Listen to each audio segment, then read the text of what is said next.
ഞങ്ങൾ ഇന്ന് കല്യാണ റിസപ്ഷന് പോവുകയാണ്. ഇതാ കൊങ്ങൻപാടിക്ക് വാങ്ങിയ ബാഗൊക്കെ കൊണ്ടാണ് പോകുന്നത് കേട്ടോ. ഇതാണ് ഞങ്ങൾ വാങ്ങിയ ബാഗ്. ഞങ്ങളവിടെ എത്തിയതും പാട്ടും ഡാൻസും ഒക്കെ തുടങ്ങിയിട്ടുണ്ടായിരുന്നു കേട്ടോ.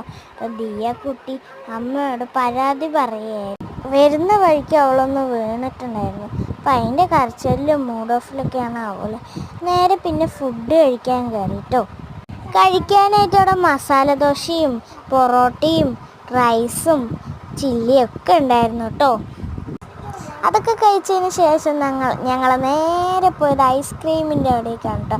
ഐസ്ക്രീമൊക്കെ എന്താ ദിയക്കുട്ടിയും എല്ലാവരും കഴിച്ചുകൊണ്ടിരിക്കുകയാണ്. നോക്കി അമ്മൂമ്മ അടക്കം കഴിക്കുകയാണ് കേട്ടോ. കാരണം അത്രയും ടേസ്റ്റിയും നമ്മുടെ പ്രിയപ്പെട്ടതാണ് നമ്മുടെ ഐസ്ക്രീം. നോക്കിയതാ അമ്മാനെ ചായ ശ്രദ്ധിക്കും.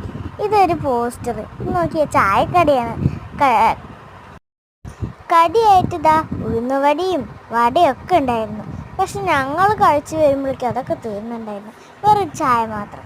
ശരി, ചായ അത് കുടിച്ചു.